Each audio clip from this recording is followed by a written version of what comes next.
بسم اللہ الرحمن الرحیم وَلَقَدْ يَسَّرْنَا الْقُرْآنَ لِلذِّكْرِ فَهَلْ مِن مُدَّكِرٍ۔ السلام علیکم ورحمۃ اللہ۔ الحمدللہ وکفیٰ وسلام علی عبادہ الذین اصطفیٰ، اما بعد فاعوذ باللہ من الشیطان الرجیم، بسم اللہ الرحمن الرحیم۔ واتخذ قوم موسیٰ من بعدہ من حلیہم عجلا جسدا لہ خوار الم یروا انہ لا یکلمہم ولا یہدیہم سبیلا اتخذوہ وکانوا ظالمین۔ سورہ اعراف کی آیت نمبر 148۔ موسیٰ کے پیچھے اس کی قوم کے لوگوں نے اپنے زیوروں سے ایک بچھڑے کا پتلا بنا لیا جس میں سے بیل کی آواز نکلتی تھی،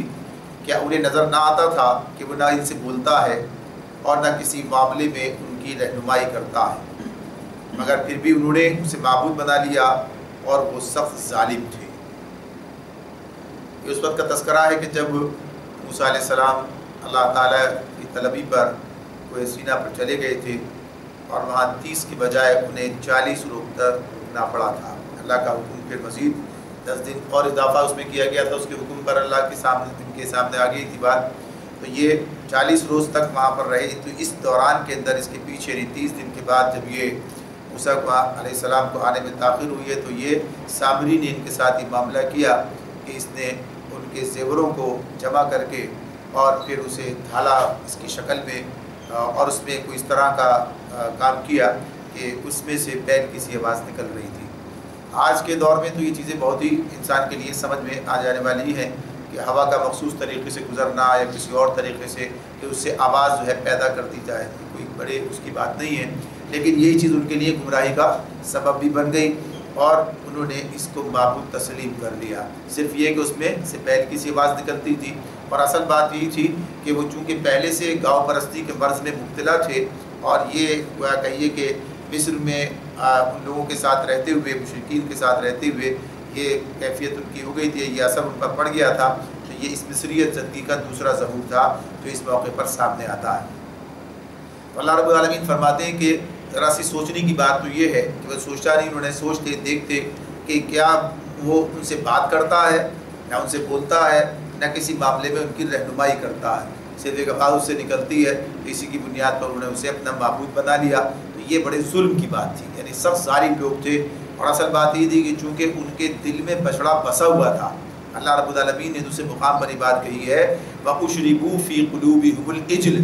یعنی بچڑا ان کے دلوں میں بسا ہوا تھا، انہیں پلایا گیا تھا، جو الفاظ ہیں کہ پلا وہ ان کے دلوں میں اس طریقے سے وہ پیوست تھا کہ ایسے کوئی چیز کسی کو پلا دی جائے، تو یہ کیفیت ان کی تھی۔ تو اب اسی عقیدت کا کوئی موقع سامنے آ گیا تو فوراً انہوں نے اسے اختیار کر لیا۔ تو سامری کا جرم اپنی جگہ پر، لیکن جن لوگوں نے اسے تسلیم کیا ان کا جرم اپنی جگہ پر، جبکہ آگے یہ بات آ رہی ہے سامنے کہ ہارون علیہ السلام نے انہیں سمجھانے کی پوری کوشش کی تھی۔ آگے فرمایا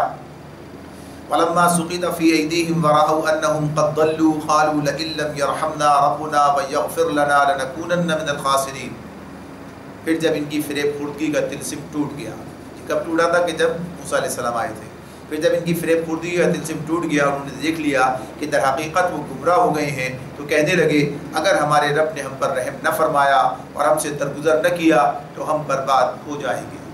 یعنی موسیٰ علیہ السلام جب آئے اور آنے کے بعد پھر اگلی آیات میں ذکر آ رہا ہے تو پھر اسی وقت ان کا یہ فریب جو ہے ان پر سامنے آ گیا کہ فریب خوردگی یعنی جو گویا دھوکہ کھانے کا عمل تھا یہ، تو اس دھوکے کی کیفیت ان کے سامنے آ گئی اور انہیں احساس ہوا کہ واقعی یہ لوگ جو ہے گمراہ ہو گئے تھے اور کیسی جہالت کے اندر مبتلا ہو گئے تھے۔ جب یہ بات سامنے آئی تو انہوں نے پھر اللہ سے دعا کی ہے۔ فرمایا وَلَمَّا رَجَعَ مُوسَىٰ إِلَىٰ قَوْمِهِ غَضْبَانَ آسِفًا قَالَ بِئْسَ مَا خَلَفْتُمُونِي مِن بَعْدِي أَعَجِلْتُمْ أَمْرَ رَبِّكُمْ وَأَلْقَى الْأَلْوَاحَ وَأَخَذَ بِرَأْسِ أَخِيهِ يَجُرُّهُ إِلَيْهِ قال ابن إن القوم استضعفوني وكادوا يقتلونني فلا تشمت بي الأعداء ولا تجعلني مع القوم الظالمين۔ جب موسیٰ علیہ السلام کی بات ہے کہ وہ غصے اور رنج میں بھرے ہوئے اپنے قوم کی طرف پلٹے تو آتے ہی اس نے کہا بہت بری جانشینی کی تم نے تم لوگوں نے میرے بعد کیا تم سے اتنا صبر نہ ہوا کہ اپنے رب کے حکم کا انتظار کر لیتے؟ اور تختیاں ڈال دیں اور اپنے بھائی ہارون کے سر کے بال پکڑ کر اسے کھینچا۔ ہارون علیہ السلام نے کہا اے میری ماں کے بیٹے، ان لوگوں نے مجھے دبا لیا اور قریب تھا کہ مجھے مار ڈالتے، بس تو دشمنوں کو مجھ پر ہنسنے کا موقع نہ دے اور اس ظالم گروہ کے ساتھ مجھے شامل نہ کر۔ اس مقام پر جو بات سامنے آ رہی ہے کہ موسیٰ علیہ السلام کا جو رد عمل ہے یہ ایک فطری رد عمل ہے، اور یہ جب وہیں پر تھے کوئی سینہ پر تھے تو اللہ تعالیٰ نے یہ بات بتا دی تھی انہیں کہ قوم جو ہے گمراہی کے اندر مبتلا ہو گئی ہے۔ تو ایسا نہیں کہ انہوں نے آ کر یہ دیکھا ہے، بلکہ پہلے ہی یہ بات معلوم ہو چکی تھی کہ یہ واقعہ ہو گیا ہے، لیکن جب آئے تو آنے کے بعد جب معاملات سامنے آئے تو کیا کہیے کہ اس وقت اشتعال کی کیفیت پیدا ہوئی ہے، اور ان کے اندر غضبان آصفہ، غضبان کی بات ہے یعنی غضبہ، یہ وہی اشتعال کی بات ہے، غصے کی بات ہے کہ یہ جو غصہ پھر اس کا اظہار جو انہوں نے کیا ہے، تو ایک طرف تو یہی کہ لوگوں سے کو مخاطب کر کے بات کی کہ میرے بعد تم نے جانشینی کیا، ابھی تو میں صرف چند دن کے لیے گیا تھا، اگر دنیا سے چلا جاؤں گا تو کیا کرو گے؟ یعنی چند دن کے جانے کے بعد، اور اس میں بھی صرف اتنا ہوا ہے کہ 30 دن کے لیے کہہ کر گئے تھے، 30 دن کے بعد واپس نہیں آئے، 10 دن اور بڑھ گئے، تو یہ ایک اس بنیاد پر تم نے کس طرف نکل کھڑے ہوئے، یہ کیا طرز عمل اختیار کیا؟ تو کہا بہت بری جانشینی کی تم نے، اور کم سے کم اتنا ہوتا کہ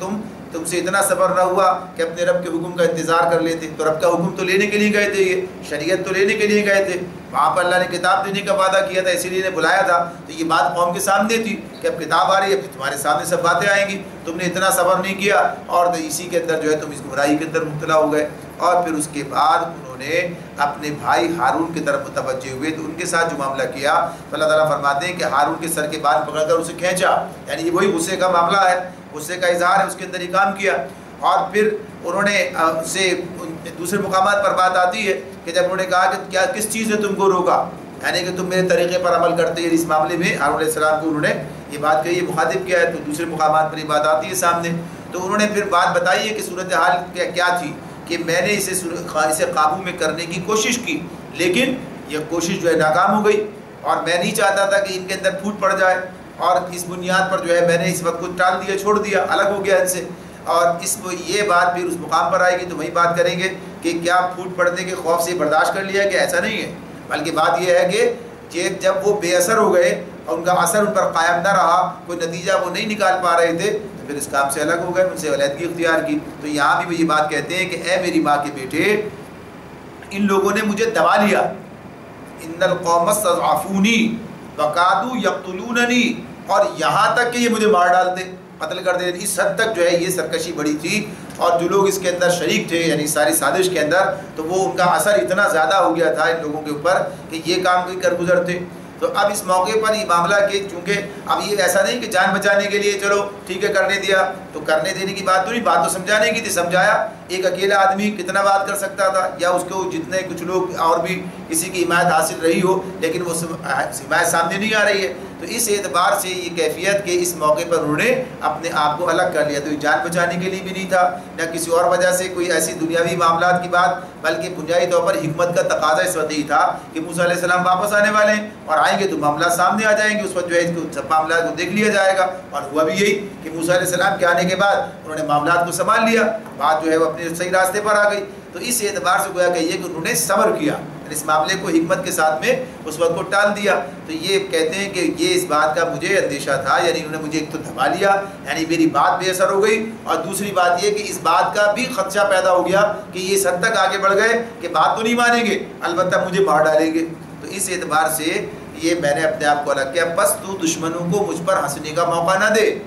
اور اس ظالم گروہ کے ساتھ مجھے شامل نہ کر۔ یعنی ایک بات تو یہی کہ دشمن کہ دیکھو بڑے بن رہے تھے، آگے ڈانٹ بھی نہیں کی پڑ رہی ہے، یعنی ڈانٹ بھی نہیں کی پڑ رہی ہے، برا بھلا بھی نہیں کو کہا جا رہا ہے، حالانکہ یہ انہوں نے کام کیا تھا۔ تو یہ کہتے ہیں کہ دشمنوں کو مجھ پر ہنسنے کا موقع نہ دے کہ وہ اس سے کوئی غلط دوسرا مطلب نکال کر گویا کہیں کہ نہ ادھر ہی انہیں کوئی فائدہ ہوا، نہ ادھر ہی جو ہے ان کی بات کو تسلیم کیا گیا، تو میرا ان کے ساتھ تعلق نہیں۔ اور بڑی بات یہ کہ اس ظالم گروہ کے ساتھ مجھے شامل نہ کر، میرا ان کے ساتھ کوئی تعلق نہیں ہے۔ یہاں پر جو اللہ تعالیٰ یہ بات بیان کر رہے ہیں،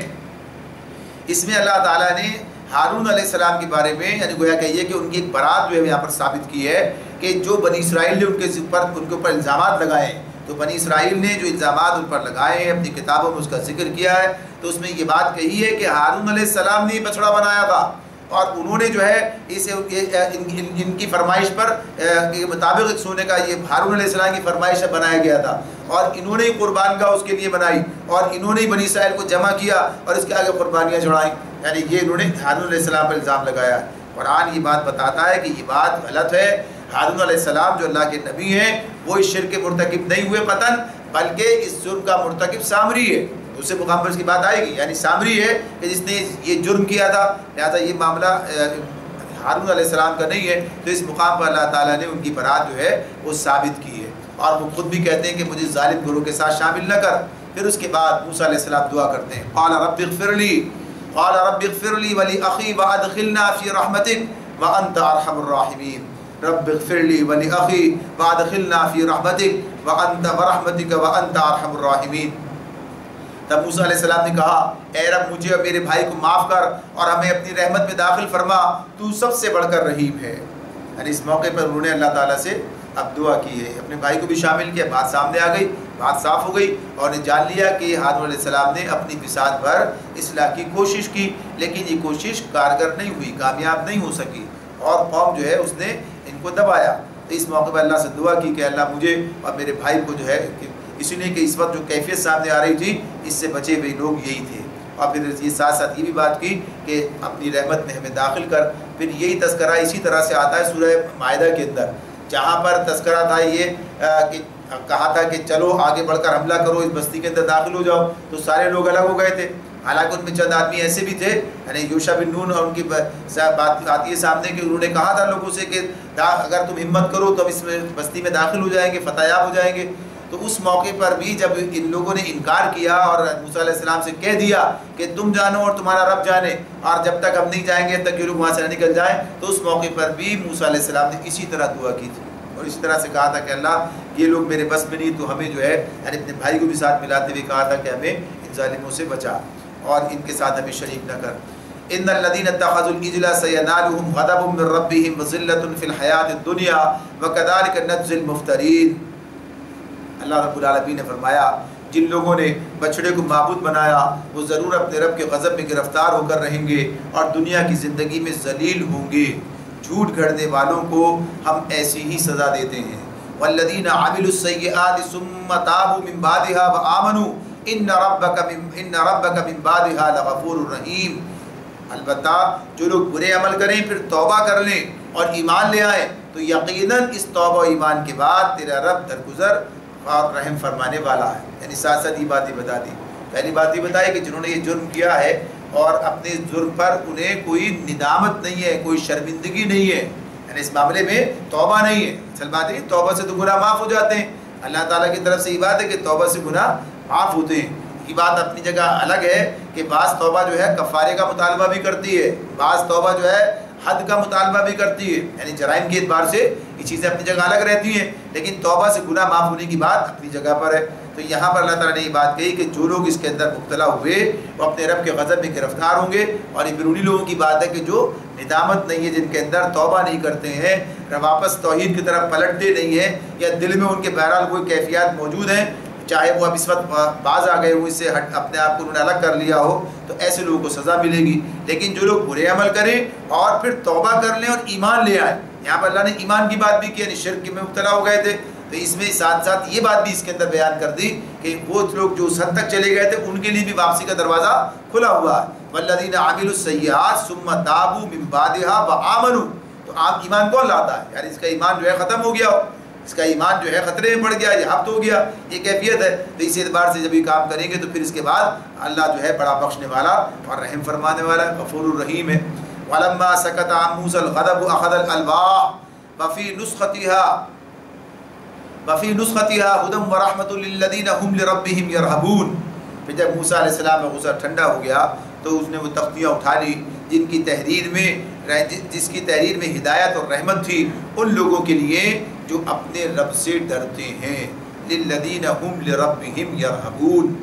یہ اللہ رب العالمین بتاتے ہیں کہ اب یہ تو بہرحال واقعہ جو ہوا سو ہوا۔ اب اس سارے معاملے کو نمٹانے کے بعد پھر موسیٰ علیہ السلام پلٹے، بات آئی ہوئی کہ جس مقصد کے لیے گئے تھے اور جو شریعت لے کر آئے تھے اس کو انہوں نے لوگوں کے سامنے رکھا، تو بتایا کہ یہ وہ کتاب، یہ وہ تحریر تھی کہ جس میں ہدایت بھی اور رحمت بھی. یہ کتاب کی تعریف ہے, توصیف ہے, کتاب کی صفت ہے یہ, اور یہ ہر اللہ کی طرف سے آنے والی کتاب کی صفت ہے کہ نہ صرف وہ لوگوں کے لیے ہدایت نامہ ہے, بتاتا ہے کہ کیسے طریقہ ہے, کس طرح سے انہیں زندگی بسر کرنی ہے. ہدایت کا معاملہ بھی بڑی اہمیت کا حامل ہوتا ہے. جہاں انسان کے پاس واضح ہدایت نہیں ہوتی وہاں وہ کنفیوز ہو جاتا ہے, اسے پتہ نہیں کرنا کیا ہے. یعنی اس معاملے میں اپنی عقل کے استعمال سے ویسے اسے جو ہے اس حقیقت کو سنا نہیں پاتا ہے. جب کہیں آپ کو کوئی کام بتایا جائے اور ساتھ ہی ساتھ پوری ہدایات بھی دے دی جائیں تو کام کرنا بہت آسان ہو جاتا ہے. انسان کے بگڑنے اور کہیے کہ بھٹکنے کے امکانات ختم ہو جاتے ہیں. تو جب یہ بات کہی جاتی ہے کہ اس میں ہدایت تھی تو یہ بھی ایک اللہ تعالیٰ کی طرف سے رحمت ہے. یعنی کہ ہدایت کا مل جانا بھی اللہ کی مہربانی ہے, اس کی رحمت ہے کہ وہ سیدھا راستہ بتا دیتا ہے. اس لیے تو کہتے ہیں اہدنا الصراط المستقیم. اہدنا کیا ہدایت کی مانگی ہے نا, ہدایت مانگ رہے ہیں, صراط مستقیم کی ہدایت مانگ رہے ہیں. تو یہ ہدایت کا مل جانا بھی اللہ تعالیٰ کی بڑی نعمت ہے. تو اس کا ہدایت کا فراہم کرنا, یعنی پہلے تو اس نے فراہم کی سب کے لیے, سارے انسانوں کے لیے اللہ نے کتابیں نازل کی ہیں, تو یہ ہدایت اس کے اندر موجود ہے. البتہ جو لوگ اس کو مانیں گے, اس پر ایمان لائیں گے, ظاہر ہے ان پر رحمت بھی ہوگی اس کے نتیجے میں. یعنی یہ وہ راستہ ہے, یہ وہ ہدایت ہے, یہ وہ راستہ ہے جس پر چلنے والے اللہ کے رحمت کے مستحق بن جاتے ہیں. یعنی اس پر چلنے والے جو ہیں وہ مرحوم ہیں, ان پر رحم ہوتا ہے. تو اس اعتبار سے اللہ تعالیٰ نے بتایا کہ یہ کس کے لیے. اب ان کی صفتیں کیا بیان کی, للذین هم لربهم یرہبون. یہ ہدایت اور رحمت کن کے لیے کہ جو بہرحال اپنے رب سے ڈرتے ہیں, جن کے یہ جو رغبت کی جو بات ہے یہ پہلے بھی ہم نے پیچھے پڑھا ہے, اس کے لفظ گزرا ہے. تو اس کے اندر جو چیز ہے کہ اللہ رب العالمین کی عظمت کی بنیاد پر انسان کے دل میں جو اس کی عظمت کی بنیاد پر جو خوف پیدا ہوتا ہے اور اس کی نافرمانی سے وہ ڈرتا ہے اور بچتا ہے, تو یہ کیفیت جو ہے جس کے اندر یہ چیز موجود ہوگی وہ اپنے رب کی بات مانے گا. جو رب کی عظمت کا احساس ہی نہیں رکھتا ہے, اس کے اندر اپنے رب کی پہچان ہی نہیں ہے, معرفت ہی نہیں ہے, تو وہ آگے کیا بڑھے گا اس معاملے میں. تو یہ ہدایات پر عمل کرنا, دیکھیے ایک تو ہوتا ہے ایمان لانا اور ایک ہوتا ہے پھر ایمان لا کر اس پر چلنا, یعنی دو الگ الگ باتیں. تو اس اعتبار سے جو ہدایات, جو چیزیں آتی ہیں, جو دلائل ہوتے ہیں جن کی بنیاد پر انسان اپنے رب کو پہچانے, اپنے رب کو جانے, تو جب رب کو جانتا ہے, پہچانتا ہے, مانتا ہے, اس کے بعد پھر عمل کا معاملہ آتا ہے. اب آپ دیکھیے کہ آج صورتحال کیا ہے, آج مسلمان اپنے رب کو مانتے تو ہیں, اپنے رب کو پہچانتے ہیں, مانتے ہیں, ایمان ہے, عقیدہ ہے, پختہ عقیدہ, لیکن اس کے باوجود بھی کیا چیز ہے, عمل پر آمادہ نہیں ہے. یعنی گناہوں پر اصرار ہے اور اللہ کے احکامات پر عمل درآمد نہیں ہے. تو وہ کیفیت جو اللہ کا ڈر صحیح معنوں میں ہونا چاہیے, جو رغبت کی بات ہے, وہ کیفیت اندر موجود نہیں ہے. اگر وہ موجود ہو تو کبھی بھی انسان جو ہے اس کے خلاف نہیں جائے گا. جہاں کمی ہوتی ہے تو وہیں سارے معاملات پیدا ہوتے ہیں. تو اس اعتبار سے یہ بات ہے کہ یہ اپنے اندر اللہ کی معرفت جتنی بڑھتی جائے گی یہ کیفیت پیدا ہوگی اور عمل درآمد کرنا آسان ہو جائے گا ہدایت پر. وَاخْتَارَ مُوسَىٰ قَوْمَهُ 70 رَجُلًا لِمِيقَاتِنَا فَلَمَّا أَخَذَتْهُمُ الرَّجْفَةُ قَالَ رَبِّ لَوْ شِئْتَ أَهْلَكْتَهُم مِّن قَبْلُ وَإِيَّايَ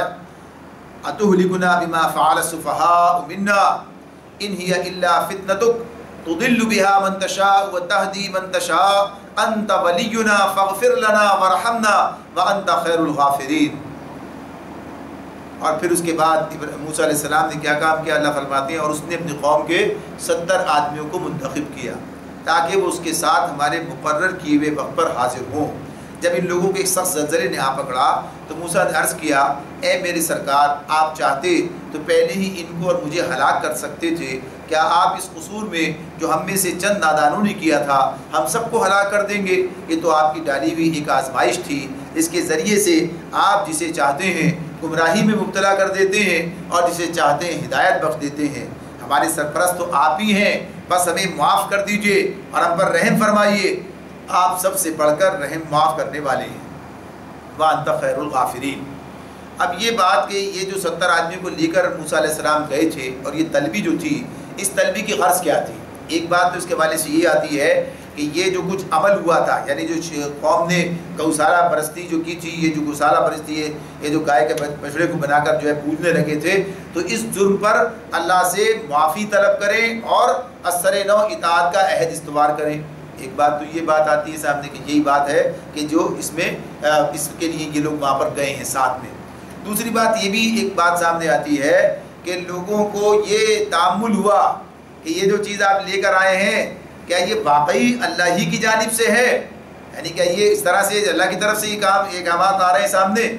لہذا اس کی کوئی ایسا بھی ہو کہ ہمیں بھی اس کا موقع ملے, ہم بھی اس کو دیکھیں, اس کی تصدیق کا ہمیں بھی موقع ملے، اس مقصد کے لیے گئے۔ اور پھر وہاں پر جیسے سورہ بقرہ کے اندر بات آتی ہے کہ وہاں پہ انہوں نے کیا کہا تھا کہ ہمیں اعلانیہ اللہ کو دکھاؤ، یعنی اسے آواز سننے سے کام نہیں چلے گا، اعلانیہ اللہ کو دیکھیں اس معاملے میں۔ تو ان پر جو ہے کوئی بات وہاں پر آئی تھی کہ پھر ان پر جو ہے اللہ تعالیٰ کی طرف سے غضب ہوا اور یہ سب کے سب بن کے گر گئے۔ پھر دعا مانگی، پھر موسیٰ علیہ السلام نے اللہ سے توبہ کی، دعا مانگی ان کی طرف سے، اور پھر اللہ نے انہیں دوبارہ زندگی دی۔ تو گویا کہیے کہ یہ بھی اس کا ایک حصہ ہے۔ تو اس اعتبار سے ان کا معاملہ یہ ہے کہ ان کے ساتھ اتنے احسانات اللہ تعالیٰ کرتا رہا، یعنی ان کے جو فرمائشیں تھیں انہیں بھی پورا کیا گیا، لیکن اس کے باوجود ان کا معاملہ اس طرح کا رہا۔ تو یہاں پر صرف اتنی بات آ رہی ہے اس مقام پر کہ جب یہ وہاں پہنچے تو اللہ رب العالمین کی طرف سے ایک پکڑ ہوئی، سخت زلزلے نے یہاں پکڑا۔ تو یہاں پر جو لفظ آیا ہے رجفہ کا آیا ہے، دوسری جگہ صاعقہ کا بھی آیا، تو دونوں چیزیں بیک وقت بھی ہو سکتی ہیں۔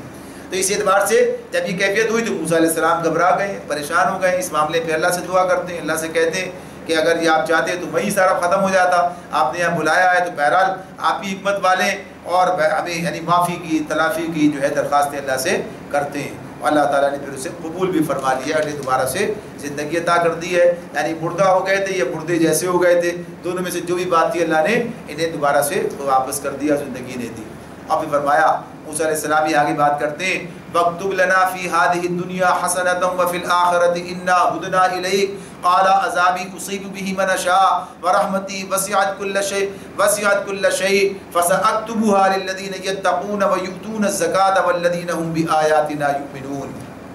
اب یہ موسیٰ علیہ السلام نے جو درخواست کی تھی اس کے جواب میں، بلکہ آگے ایک جملہ اور انہی کی طرف سے جب کہتے ہیں وَاكْتُبْ لَنَا فِي هَذِهِ الدُّنْيَا حَسَنَةً، اور ہمارے لیے اس دنیا کی بھلائی بھی لکھ دیجئے اور آخرت کی بھی، ہم نے آپ کی طرف رجوع کر لیا۔ یہاں تک ان کی بات۔ پھر قال عذابی، اللہ تعالیٰ نے جواب ارشاد فرمایا سزا تو میں جسے چاہتا ہوں دیتا ہوں، مگر میری رحمت ہر چیز پر چھائی ہوئی ہے، اور اسے میں ان لوگوں کے حق میں لکھوں گا جو نافرمانی سے پرہیز کریں گے، زکوٰۃ دیں گے اور میری آیات پر ایمان لائیں گے۔ یہاں پر موسیٰ علیہ السلام نے مزید جو بات کی کہ پہلے تو اللہ سے معافی مانگی اور قوم کی طرف سے، اور اللہ سے کہا کہ درگزر سے کام لے، اور پھر یہاں ساتھ ساتھ یہ بھی کہا کہ ہمارے لیے دنیا کی بھلائی بھی لکھ دیجئے اور آخرت کی بھی، دونوں چیزیں جو ہے بیک وقت مانگی ہیں۔ وَاكْتُبْ لَنَا فِي هَذِهِ الدُّنْيَا حَسَنَةً وَفِي الْآخِرَةِ، یہ وہی بات ہے رَبَّنَا آتِنَا فِي الدُّنْيَا حَسَنَةً وَفِي الْآخِرَةِ حَسَنَةً، یعنی الفاظ جو ہیں ان کا ایک تھوڑی سی تبدیلی ہے، ورنہ وہی دعا ہے کہ جو ہم مانگ رہے ہیں، جو قرآن میں اللہ نے بھی سکھائی ہے، وہی دعا موسیٰ علیہ السلام مانگ رہے ہیں۔ تو گویا یہ سب بھی چیزیں یکسانیت ہے، یعنی کیا چیزیں کیا مانگنا چاہیے، تو الفاظ کا ذرا سا فرق ہے لیکن بات وہی ہے، مطلب وہی ہے کہ وہی چیز انہوں نے بھی مانگی۔ وَاكْتُبْ لَنَا فِي هَذِهِ الدُّنْيَا حَسَنَةً، ہمارے لیے لکھ دے اس دنیا میں بھی حسنہ وفی الآخرہ، اور آخرت کے اندر بھی حسنہ لکھ دے، ہمیں وہاں بھی کامیابی۔ تو یہ دعائیں ایسی ہیں جو انسان کے لیے گویا کہیے کہ مستقل اپنا وظیفہ بنانا ہے، مستقل اس کو مانگنا۔ اور پھر کہا کہ اِنَّا هُدْنَا إِلَيْكَ، ہم نے آپ کی طرف رجوع کر لیا۔ اب صرف دعا ہی مانگ کے نہیں رہ جانا ہے، ہمارا معاملہ بھی کیا ہے کہ ہم صرف دعا مانگتے ہیں، اگلا کام نہیں کرتے۔ حالانکہ اللہ تعالیٰ نے خود سورہ بقرہ میں یہ بات بھی کہی ہے وَإِذَا سَأَلَكَ عِبَادِي عَنِّي فَإِنِّي قَرِيبٌ أُجِيبُ دَعْوَةَ الدَّاعِ إِذَا دَعَانِ فَلْيَسْتَجِيبُوا لِي وَلْيُؤْمِنُوا بِي، یعنی اللہ تعالیٰ کہتے ہیں کہ جب میرے بندے تم سے میرے بارے میں پوچھے بتاؤ میں قریبی ہوں، ان کی دعائیں سنتا اور قبول کرتا ہوں، بس انہیں بھی یہ چاہیے کہ میری دعوت پر ایمان لائیں، میری دعوت کو سنیں، قبول کریں، اس پر ایمان لے کر آئیں اور شکر گزار بنے۔ تو یہ بات بہرحال اپنی جگہ پر ہے کہ یہ بات کہ انسان کا جو اپنا ذمہ داری ایک بندے کی، تو بندہ بھی اپنی ذمہ داری ادا کرے، یہ نہیں کہ صرف مطالبہ کرتا رہے، دعائیں کرتا رہے، درخواستیں پیش کرے، کام کوئی نہ کرے۔ تو کیا کہا، ساتھ ساتھ کہتے ہیں اِنَّا هُدْنَا إِلَيْكَ، ہم نے آپ ہی کی طرف رجوع کر لیا، ہم نے آپ ہی کی طرف جو ہے ہدایت اختیار آپ کی طرف کر لی، ہم نے آپ کی طرف جو ہے ہم نے رجوع کیا اور آپ سے ہی وابستہ ہو گئے۔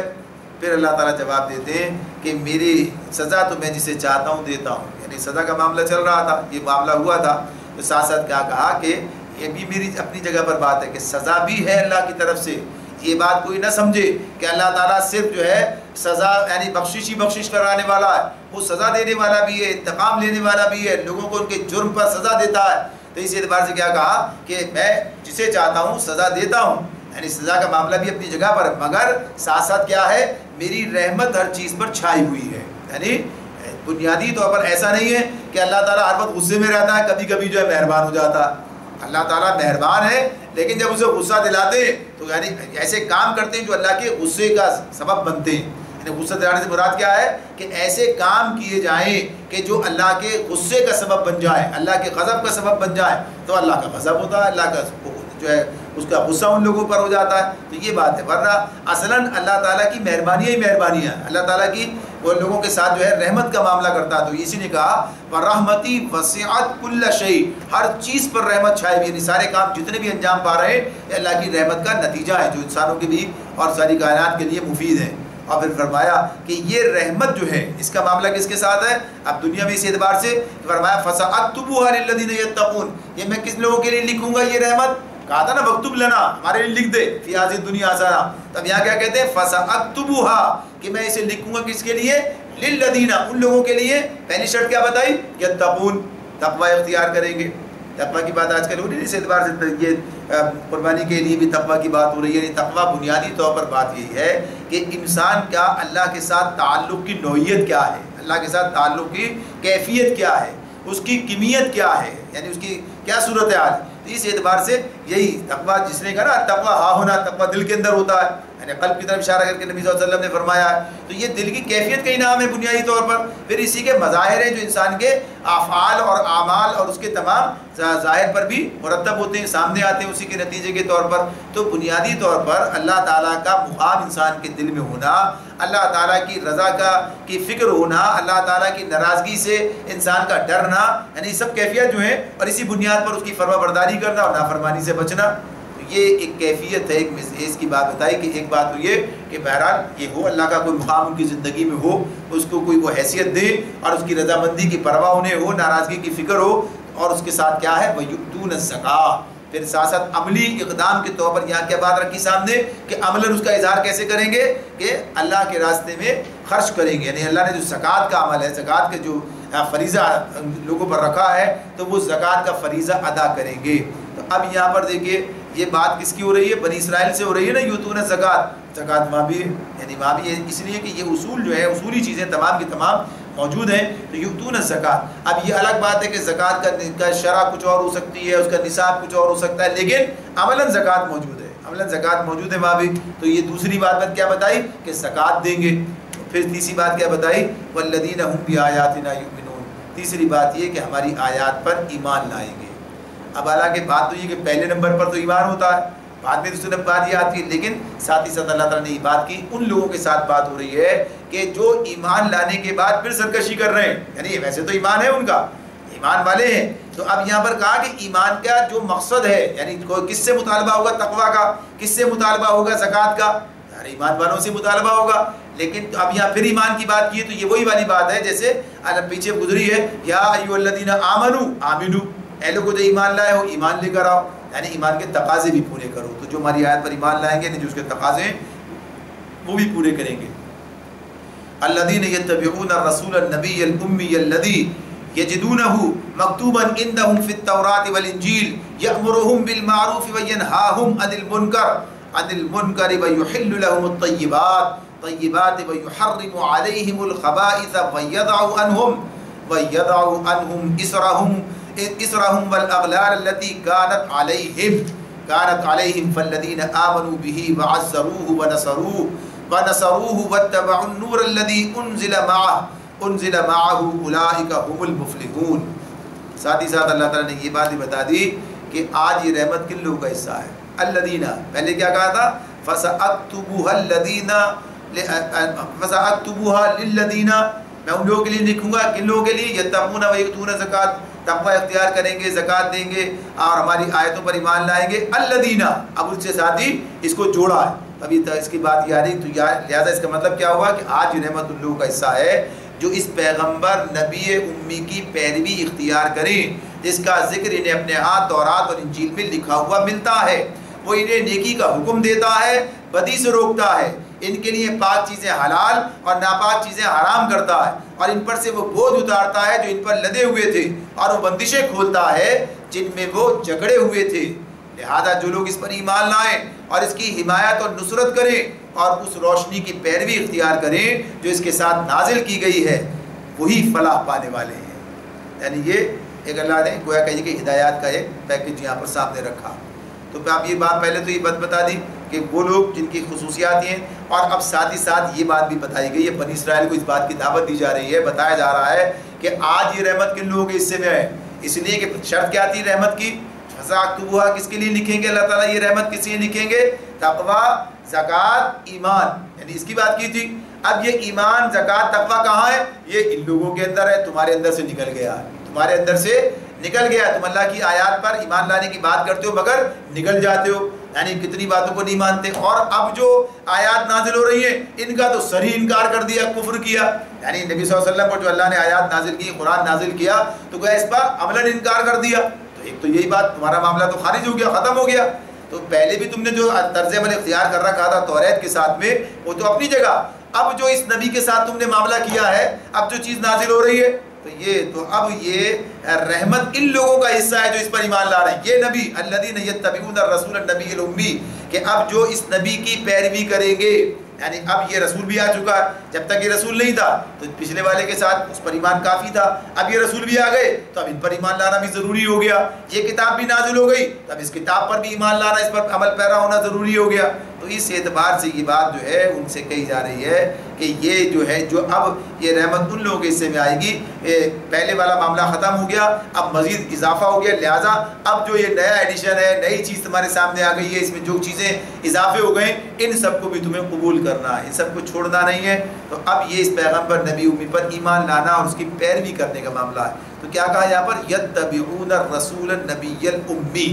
اب اس میں جو چیز ایک تو اتباع کی بات آ رہی ہے، اس مقام پر کئی چیزیں اضافی ہمارے سامنے آ رہی ہیں۔ ایک تو ہوتی ہے اطاعت کی بات، اطیعوا اللہ و اطیعوا الرسول، بار بار کہا گیا، اطاعت کی بات کی گئی ہے۔ یہ کیا بات آ رہی ہے یہاں پر؟ اتباع کی بات ہے۔ اتباع جو ہے اطاعت سے آگے کی چیز ہے، اتباع یعنی پیروی کرنا۔ پیروی کیا ہے؟ نقش قدم پر چلنا، بالکل ویسے ہی کام کرنا جیسے کہ انہوں نے کیا۔ جیسے لقد کان لکم فی رسول اللہ اسوۃ حسنہ، تمہارے لیے آپ کے نبی صلی اللہ علیہ وسلم کی ذات بہترین نمونہ ہے۔ نمونہ یعنی اس کے مطابق اپنے آپ کو بناؤ۔ تو اس میں صرف یہ بات نہیں ہے کہ آدمی انتظار میں رہے گا، بھائی جس چیز کا حکم ملے گا وہ کام کر لیں گے، جس چیز سے روکنے کا حکم ملے گا اس سے رک جائیں گے، ورنہ باقی تو بات جو چل رہی ہے چلتی رہے گی۔ اب یہاں پر کیا بات بتائی جا رہی ہے کہ صرف اتنا کافی نہیں ہے، اتنا کافی نہیں ہے۔ اور اسی بات کو اس مقام پر بھی کہا تھا جہاں پر اللہ تعالیٰ نے کہا قل ان کنتم تحبون اللہ فاتبعونی، میری اتباع کریں۔ وہاں بھی لفظ اتباع آیا ہے، تو اتباع کا لفظ جو ہے یہ اپنی جگہ پر الگ مفہوم دے رہا ہے، اور اطاعت کا لفظ جو ہے اپنی جگہ الگ مفہوم دے رہا ہے۔ اتباع میں اطاعت بھی موجود ہے،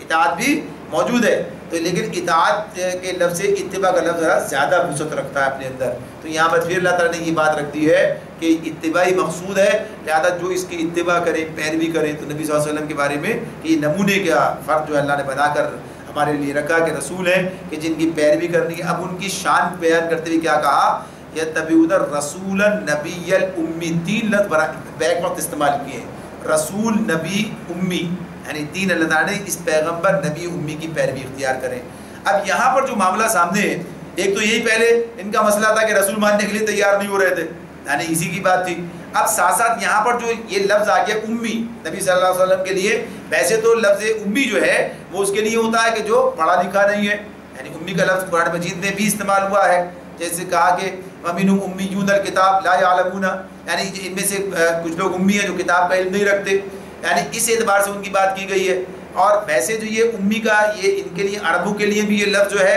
استعمال ہوا کرتا تھا، امی کا لفظ استعمال ہوتا تھا کہ یہ کتابی علم نہیں رکھتے تھے، ان کے پاس کا رواج موجود نہیں تھا، کچھ ہی لوگ، چند ہی لوگ تھے ان کے درمیان جو کہ پڑھنے لکھنے کا کام جانتے، پڑھنا لکھنا جانتے تھے، بٹ عام طور پر اس کا رواج ہی وہاں پر نہیں تھا، صرف یادداشت کی بنیاد پر سارے کام ان کے چلا کرتے تھے۔ تو اس اعتبار سے نبی کرم صلی اللہ علیہ وسلم کا یہ جو ایک تو وہی اسی بنیاد پر بات ہو رہی ہے کہ آپ کا تعلق اسی قوم سے ہے۔ دوسری بات یہ کہ آپ واقعتاً بھی آپ نے جو ہے 40 سال کی عمر ان کے درمیان گزاری، آپ نے کوئی لکھنے پڑھنے کا عمل نہ سیکھا، نہ آپ کو اس کا علم تھا، نہ آپ جانتے تھے اس کو۔ تو اب اس اعتبار سے یہ بھی گویا کہیے کہ آپ کے لیے رسالت کی ایک دلیل بن جاتی ہے آپ کے حوالے سے،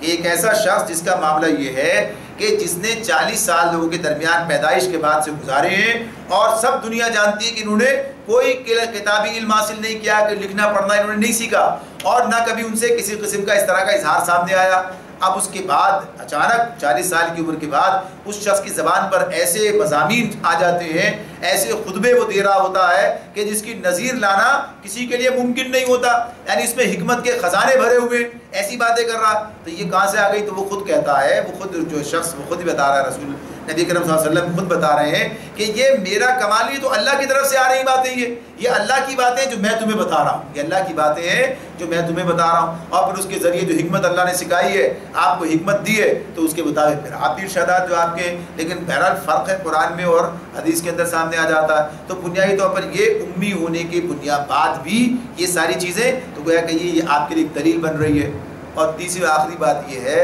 کہ ان کے لیے جو یہودیوں سے بات ہو رہی ہے، بنی اسرائیل سے بات ہو رہی ہے، ان کا سب سے بڑا مسئلہ یہ تھا کہ ان کے اندر فخر و غرور بڑا تھا، یعنی یہ مادہ ان کے اندر بڑی جو ہے کہیے کہ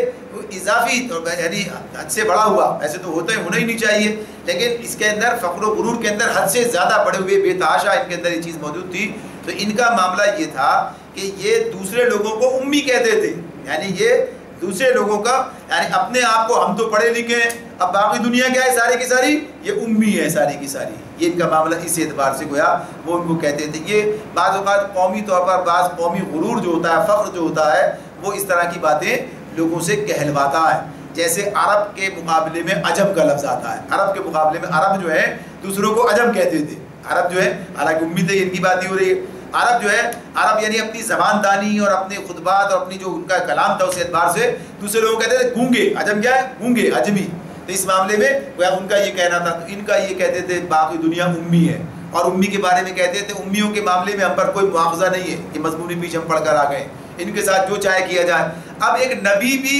اور وہ کہ جو کہ امی ہے وہ ان کے اوپر آ گیا، یعنی نبی تو اعلیٰ دست ہے، نبی کے تو پر ایمان لانا ہے اور اس کی پیروی کرنی ہے۔ اب وہ شخص جو امی بھی ہے، یہ تو گویا کہیے کہ فخر و غرور کے سارے بت ٹوٹ رہے ہیں، یہاں تو صورتحال جو اس پر ایمان لائے تو اب تو سارا کام ختم ہو گیا۔ تو اللہ تعالیٰ یہ ان کا سارا جو ہے نا فخر و غرور جو ہے یہ سب اس کو رکھ کر جو ختم کر رہے ہیں، بتا رہے ہیں کہ اب تو اس رحمت کا یہ کہ حصے دار وہی بنیں گے، انہی کے حصے میں یہ رحمت آئے گی کہ جو اس رسول نبی امی پر ایمان لائیں گے، اس کی پیروی کریں گے، جس کا ذکر اب یہ بنی اسرائیل سے بات ہو رہی تھی تو کیا کہا؟ اس کا ذکر انہیں اپنے ہاتھ تورات اور انجیل میں لکھا ہوا ملتا ہے۔ اس وقت بھی تھا، آج بھی کچھ نہ کچھ موجود ہے، سارے بگاڑ کے باوجود بھی، ورنہ اس وقت تو کہتے دلیل دیتے کہ ایسا تو نہیں ہے، تو بات غلط ہے، ہم نے تو کہیں کوئی عبارت دیکھی، آپ بتائیے۔ اس وقت بھی عبارتیں موجود تھی،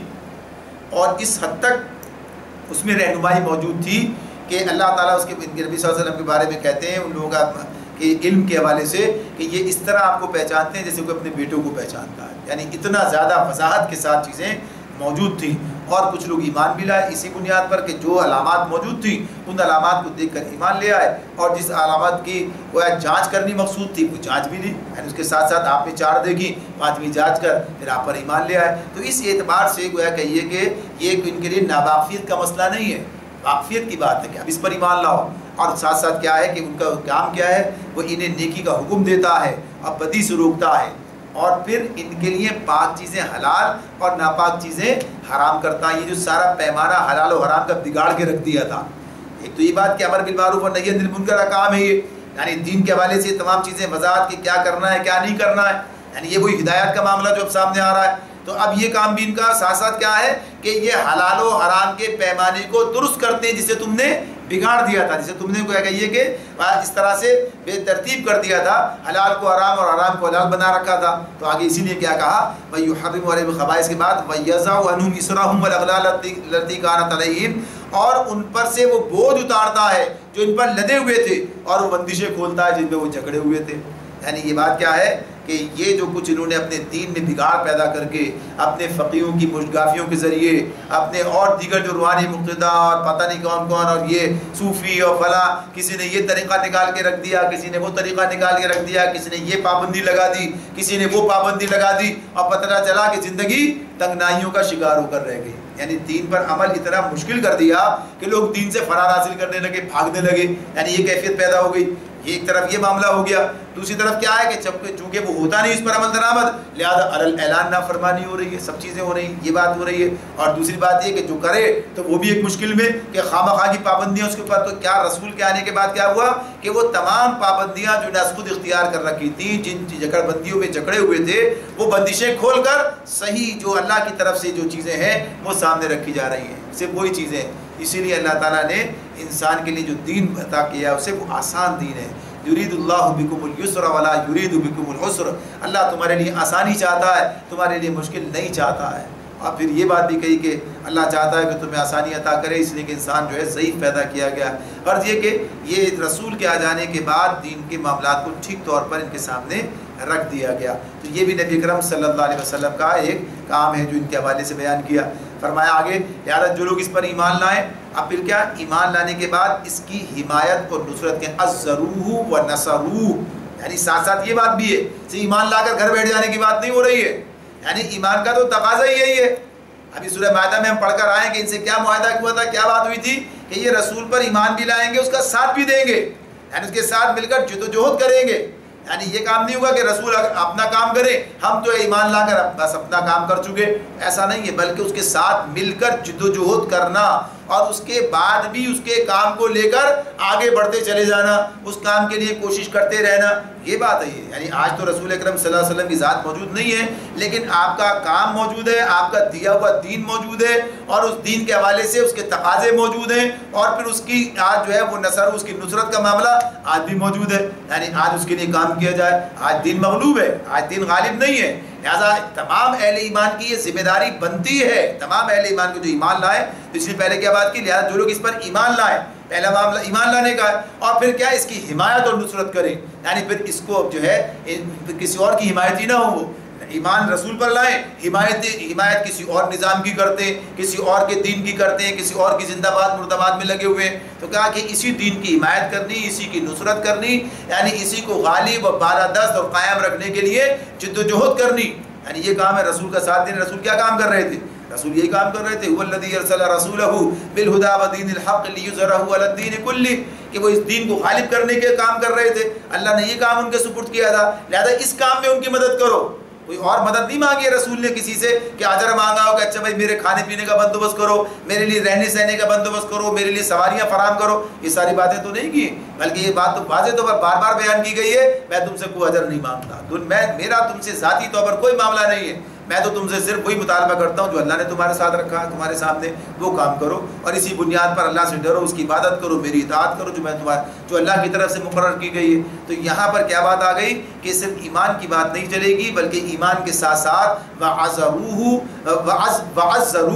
ونصروہ، یعنی اس کے ساتھ ساتھ اس کی نصرت بھی اور حمایت بھی، اس کے لیے لڑنا، ساتھ دینا، عزروہ کی جو بات ہے۔ اور پھر واتبعوا النور الذی انزل معہ، یہاں پر اللہ تعالیٰ قرآن مجید کو براہ راست نور کہہ کے مخاطب کیا، واتبعوا النور الذی انزل معہ، جو اس کے ساتھ نازل کیا گیا ہے، نور تو کیا ہے؟ قرآن مجید نازل کیا گیا، تو اس کتاب کی اس روشنی کی پیروی اختیار کریں جو اس کے ساتھ نازل کی گئی قرآن مجید، اولئک هم المفلحون، اولئک هم المفلحون، یہی لوگ فلاح پانے والے، یہی لوگ فلاح پائیں گے۔ تو فلاح کا راستہ اللہ نے ہمارے سامنے واضح کر دیا، ان کے لیے بھی بتایا کہ تمہیں یہ کام کرنا پڑے گا، اور ہمیں بھی بات بتا دی کہ تمہیں بھی اپنے ایمان کے ان تقاضوں کو سامنے رکھتے ہوئے اس راستے پر چلنا ہوگا۔ تو یقیناً یہ رحمت آج تمہارے لیے ہے کہ تم ہی اس نبی امی پر ایمان لائے ہوئے ہو، لیکن اس کی پیروی بھی اختیار کرو اور اس کی نصرت و حمایت بھی کرو۔ اس کی نصرت و حمایت کا مطلب اس دین کے لیے نصرت و حمایت کرنا جو رسول پیش کر کے گئے ہیں۔ اللہ تعالیٰ کی سمجھنے اور عمل کرنے کی توفیق عطا فرمائے۔